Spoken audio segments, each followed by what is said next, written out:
I am really giving away all the secrets. Hi you guys, welcome back to my channel. If you're new here, make sure you like and subscribe. Almost 80% of you guys are watching my videos and you are not subscribed. Please subscribe. I promise you will not regret it. Today we are going to be talking about influencers because that seems to be a huge topic of discussion right now on TikTok. There's been a lot of discourse on people talking about influencers and how they think that all influencers are not the best people and how some are ungrateful, some are this, some are that, and the third. And this is coming from an influencer. I would like to call myself an influencer because I like to believe that I have influenced some people, especially now.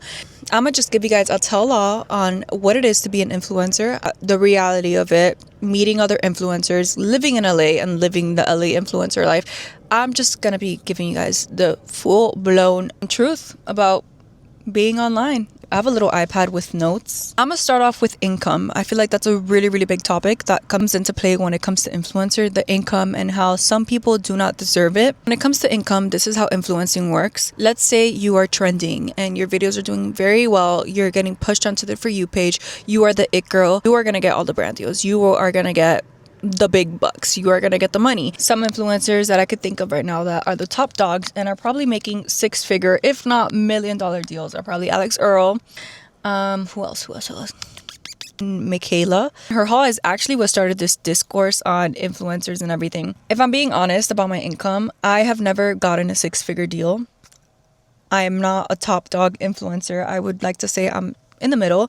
I honestly really do like where I'm at. There was a time where I did have a lot of eyes on me and I felt like people were watching and criticizing my every move, but that's something we're going to talk about later in the video. A lot of people don't know this, but you don't get paid right away after doing a brand deal. You either get net 30, which is 30 days, net 60, sometimes even net 90. Sometimes brands are even late on the payment, which I think is crazy because how are you going to rush me into making and creating a video for you, but yet you won't even pay me on time? That tends to happen a lot. There are months where I make no money, months where I have no brand deals and I'm not making any money. And then there are months where I'm getting a lot of brand deals and I'm making a lot more money. It truly does just depend on the season and how the media is doing. For example, this year when TikTok was about to get banned, I did not get any brand deals. No brands were giving brand deals, at least not to me. They were scared that the app was going to get banned, so they kind of pulled back a little bit. I didn't get a good brand deal for months. Luckily, I've saved my money throughout the years, and I wouldn't say I was the smartest because I was still spending my money on dumb things like clothing, jewelry that I don't even wear now, food, Uber Eats every single day. Like I did spend my money on dumb things, but I never lived beyond my means, and that's why I'm able to afford my lifestyle now. I'm still with my parents. I do pay $1,000 every month to help them out because, girl, I'm not gonna be living with them for free. The reason why I'm doing that is because I'm saving up for something bigger and better. A lot of you guys can guess what that is. And I think this is the smartest way to do it because rent in Miami is not cheap. And I'm just being smart with my money because I'm also paying for my own tuition in college. I have my car, insurance, phone. Like I'm an adult. I have bills to pay. So I'm just saving up my coin, being with my parents, and I'm helping them out in the meantime. So it's a win-win. As for influencers and income, it really does depend on the influencer. Honestly, you guys, the following has nothing to do with how much money you make. It's about your community and how loyal your community is. And for example, it's a lot harder for men to make money on social media compared to women. Women usually get the most brand deals. Why is that? Because who is the biggest consumer? Women. And we love shopping. Like, what can I say, girl? Like, we consume, buy, because we love shopping. We're just girls. I am really giving away all the secrets. Okay, that is a little rundown on how influencers make money. There is AdSense.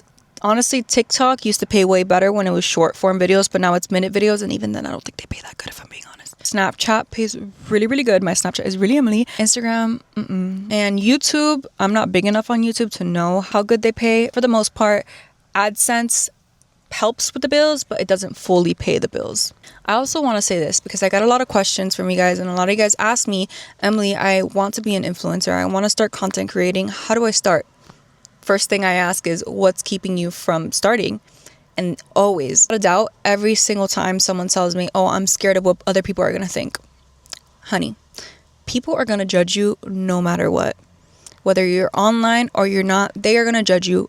Everyone is always going to have something to say. You have to realize you have to do it for you. You have to want it real bad. You cannot care about someone else's judgment. Your life is going to be the same whether someone is talking about you or not. Do it, because then you're going to look down 10 years later and you're going to look back and you'll be like, damn, I really did not follow my dreams. Why? Because I was scared of what other people are going to think. Like, no, you don't want to be like that. So just start.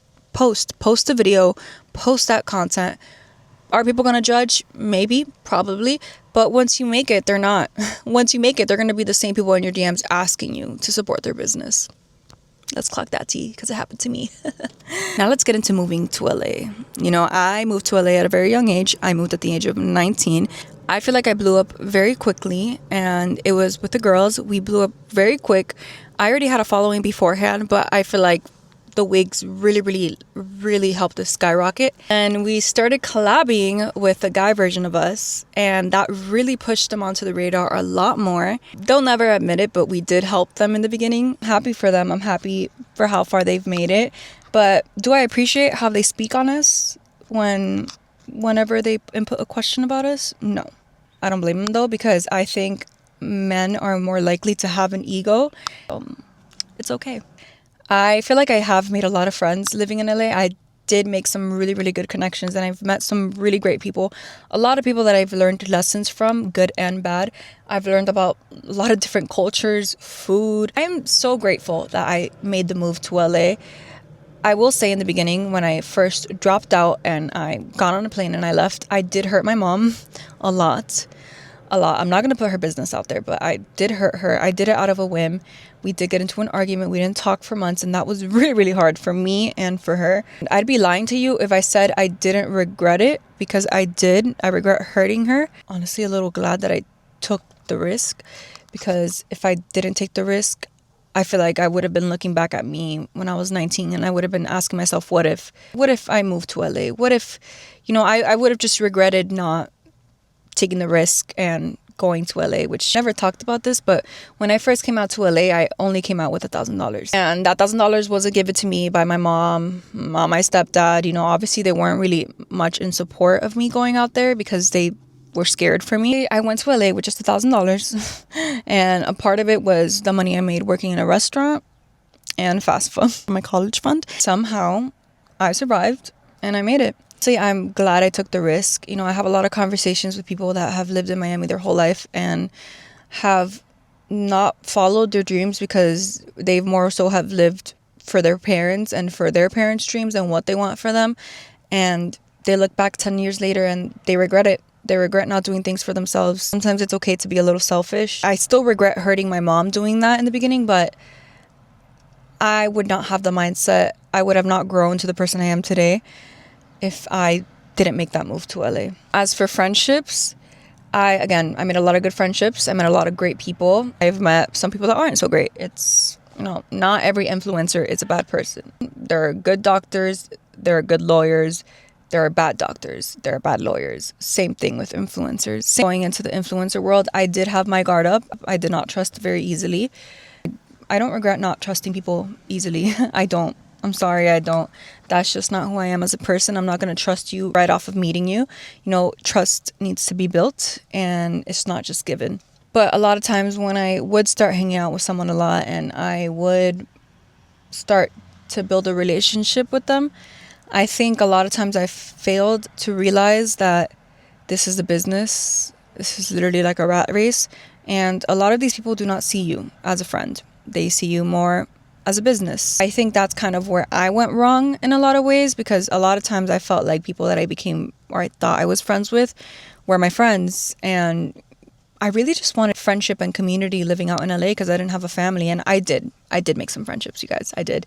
We're not as close now because I'm in Miami and they're in LA, but I think when it came to the realization that some people didn't see me as a friend and they saw me more as business, that was a huge eye opener for me. And it took me a couple years to realize that these people were never my friend. Just viewed me as business, as someone to climb.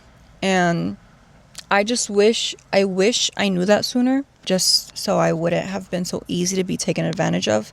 But again, not something I regret. This isn't something I regret. I think you live and you learn, and I have gained nothing but knowledge from this. So yeah. What is the hardest thing about influencing? I would say that the hardest thing about influencing is probably the hate, the rumors, the drama.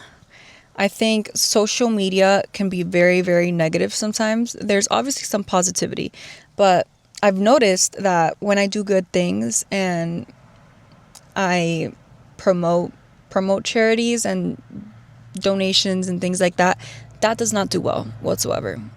But when it's drama sells. Sadly, that's the media. I made it my goal these past 2 years to really stray away from that, because nothing good comes out of drama and gossiping. Nothing good comes out of it.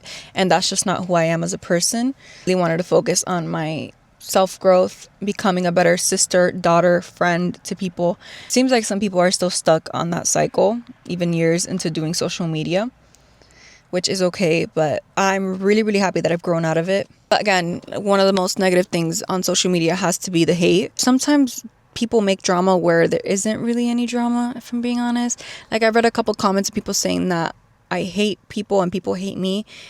I don't know about other people hating me, but I know I don't hate anyone. I think I've always had a lot of sympathy for people, even when I've been mistreated or people have spoken down on me. I've tried to see where they're coming from and understand why they are the way they are. And if I'm being honest, comments don't really get to me on a day-to-day basis. Like, when I gained a lot of weight and people were saying that I fell off, I'm big, I'm ugly, 2019 was my peak, I wouldn't take it to heart unless I was having a really, really bad day. That's on my darkest days. That's when opening up my phone and reading hate comments, that's when it really gets dark for me. I have gone through one hate train before, and honestly, I will say the hate train was uncalled for, because I truly did not do anything. Death threats, I was getting told to myself, and during that time I was just starting off, so it did hurt me. But I think at the end of the day, that made me build really, really thick skin. I feel like I did not have thick skin before I started social media. You know, I would hear someone call me busted in the hallways of high school, and I would cry, and that would ruin my next couple months for that year. That's how little I lacked having thick skin. If you want to be an influencer, if you want to do content creating, you have to be okay with hate. You have to be okay with criticism. Now we're going to go into the beauty standard of doing social media. Ooh. There is definitely a beauty standard in social media, especially when it comes to women.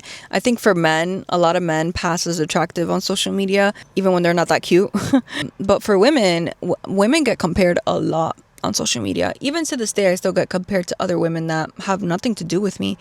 And they claim that I'm jealous of them, this, that, and the third. And the reality is, I have never been jealous of anyone. I've always just kept to myself, and I've always been quiet. But the fact that I see other people trying to insinuate that, I feel like it's more so projection, because that's how they feel about others. The last thing I'm going to leave off on with influencing is the party scene. You know, when I first came out to LA, I remember I had a conversation with someone. They told me that they wanted to buy a house for their parents. This is when we were both just starting off. They told me that they wanted to buy a house for their parents. That's their goal. They wanted to pay off their parents' house. They wanted to buy a house for their parents. And then they wanted to take care of themselves. And honestly, they did all of that. And lots of respect to them. I always will give respect where it's due. And they did exactly what they said they were going to do.